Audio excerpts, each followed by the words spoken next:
Dictation शुरू होगी 3 second बाद। पिछले 3 वर्षों के दौरान देश भर में सड़क हादसों में लगभग 72,000 पैदल राहगीरों ने अपनी जान गंवाई है। स्टॉप। इसमें ध्यान देने वाली बात यह भी है कि वर्ष 2020-21 में देश भर में कई माह कोविड महामारी के कारण लॉकडाउन लगा हुआ था, जिस दौरान सड़कों पर वाहनों की संख्या अपेक्षाकृत बहुत कम थी। स्टॉप। विश्व बैंक की एक रिपोर्ट बताती है कि भारत में सालाना करीब 4.5 लाख सड़क दुर्घटनाएं होती हैं, जिनमें लगभग 1.5 लाख लोगों की मौत होती है। स्टॉप। एक चिंताजनक तथ्य यह भी है कि विश्व में सड़क दुर्घटनाओं में घायल होने वाले लोगों में सबसे ज्यादा भारत के होते हैं। स्टॉप। भारत में समग्र विश्व का केवल 1% वाहन है, जबकि सड़क दुर्घटनाओं में दुनिया भर में होने वाली मौतों में भारत का हिस्सा लगभग 11% है। स्टॉप।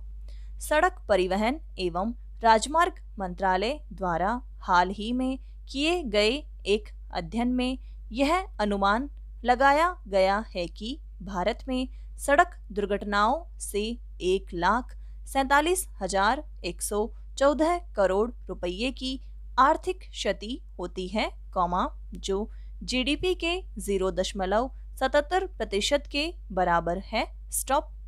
इस मंत्रालय के अनुसार सड़क दुर्घटनाओं के शिकार लोगों 76.2% ऐसे हैं, जिनकी उम्र 18 से 45 साल के बीच है, यानी ये युवा और कामकाजी आयु वर्ग के लोग हैं। स्टॉप। रिपोर्ट के अनुसार साल 2018 में अधिकतर दुर्घटना के मामले में दोपहिया वाहनों से हुए, जिसका मुख्य कारण बिना परवाह किए ओवर स्पीडिंग, सड़कों और राजमार्गों पर तेज और जोखिम भरे स्टंट, स्ट्रीट रेस आदि रहे। लेकिन अगर बात पैदल चलने वालों की मौत और उसके कारणों तक सीमित रहते हुए करें तो अभी तक राष्ट्रीय राजमार्गों पर पैदल चालकों की मौतें क्यों होती है, इस बारे में कोई पुख्ता अध्ययन रिपोर्ट अब तक सामने नहीं आई है। स्टॉप। पैरा। इस बारे में आम धारणा यह है कि पैदल यात्रियों की सड़कों पर मौत होने के पीछे उनका सड़क पर चलने के लिए तय मापदंडों का पालन नहीं करने अथवा पैदल सड़क पार करने की कोशिश के दौरान तेज रफ्तार वाहनों के कारण होती है। स्टॉप। इन्हीं शोधों और अवधारणा को मानते हुए सड़क दुर्घटनाओं को रोकने और जीवन बचाने के लिए 17 जून 2015 को पैदल यात्रियों के लिए सरकार ने एक दिशा निर्देश जारी किया था। स्टॉप। साथ ही संसद द्वारा पारित मोटर वाहन अधिनियम 2019 जो कि सड़क सुरक्षा पर केंद्रित है, उसमें अन्य बातों के साथ यातायात उल्लंघन के लिए दंड में वृद्धि, इलेक्ट्रॉनिक निगरानी एवं किशोर ड्राइविंग के लिए बढ़ा हुआ दंड शामिल हैं। इसमें कोई दो राय नहीं कि सड़क सुरक्षा के नियमों का उल्लंघन अपने आप में एक बड़ा मुद्दा है, लेकिन बात जब पैदल यात्रियों की है तो इसको यहीं तक सीमित नहीं किया जा सकता है। स्टॉप। सड़कों की बनावट और उन पर पैदल यात्रियों के लिए तय सुविधाएं भी एक महत्वपूर्ण पहलू है। स्टॉप। इस जानकारी के बावजूद कि सड़क पार करने की कोशिश के दौरान तेज रफ्तार वाहनों की वजह से पैदल यात्रियों के साथ दुर्घटनाओं की काफ़ी आशंकाएं होती हैं, इसे रोकने के लिए पैदल यात्रियों के सड़क पार करने के लिए जेब्रा क्रॉसिंग, फुट ओवरब्रिज या अंडरपास जैसी सुविधाएं किसी भी शहर में या क्षेत्र में पर्याप्त या समुचित नहीं है। Stop para. आमतौर पर यह एक धारणा बन गई है कि सड़कें वाहनों के परिचालन के लिए हैं, चाहे वे 4 पहिए वाले हो या 2 पहिए वाले, उनका ही सड़कों पर पहला हक है। स्टॉप।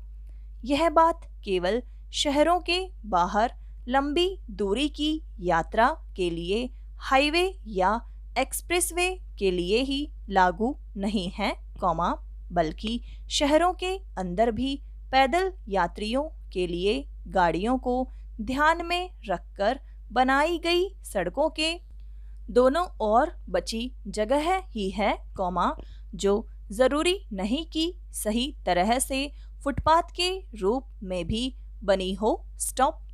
सांसद और विधायक कोष से कंक्रीट सड़कों, गलियों में ज्यादातर में फुटपाथ की सुविधाएं नहीं के बराबर हैं। स्टॉप।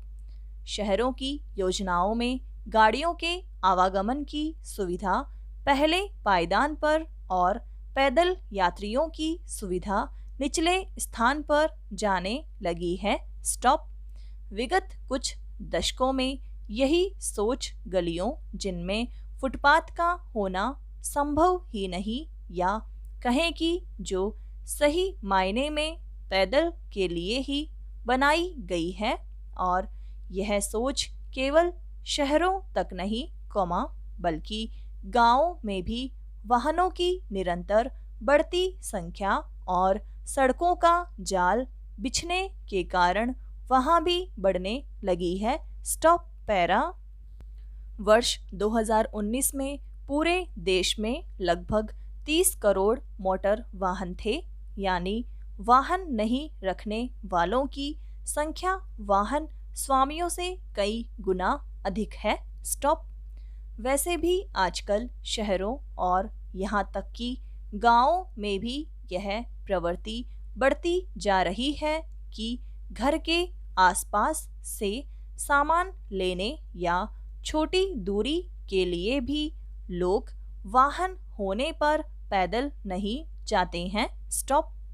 ऐसे में यह एक विडंबना की स्थिति है कि एक तरफ जहां पैदल चलना स्वास्थ्य और पर्यावरण की दृष्टि से अच्छा माना जाता है, और शहरों में प्रदूषण की बढ़ती समस्या के समाधान के लिए लोगों से अपील और उम्मीद की जा रही है कि वे अपनी जीवन शैली में बदलाव लाते हुए निजी वाहनों का इस्तेमाल कम करें। स्टॉप। वहीं दूसरी ओर पैदल यात्रियों से यह उम्मीद की जाती है कि सड़कों पर वह स्वयं अपनी सुरक्षा का ध्यान रखें। स्टॉप। पैदल चलना पर्यावरण और स्वास्थ्य की दृष्टि से अच्छा है जैसी बातों के हम हिमायती रहे हैं, परंतु इसका व्यावहारिक पहलू यह है कि जाने अनजाने हम एक ऐसी वाहन संस्कृति का शिकार हो रहे हैं जो हमारे सोच हमें प्रदान की जाने वाली सुविधाएं और नियम सब कुछ वाहनों को ही ध्यान में रखकर बनाए जा रहे हैं। स्टॉप। कोरोना महामारी के कारण पिछले लगभग 2 वर्षों में दुनिया ने कई सामान्य समझी जाने वाली आदतों, व्यवहार और कार्यों पर पुनर्विचार, और हमें ऐसी कई चीजें ध्यान में आई जिन्हें बदलने की आवश्यकता थी, और फिर उनमें बदलाव की कोशिश हो रही है। स्टॉप।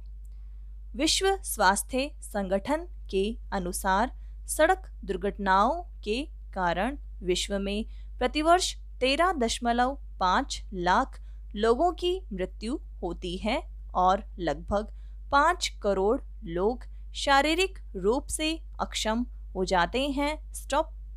भारत की बात करें तो सालाना लगभग 1.5 लाख रोड एक्सीडेंट से मौत का शिकार हो जाते हैं। स्टॉप, समाप्त।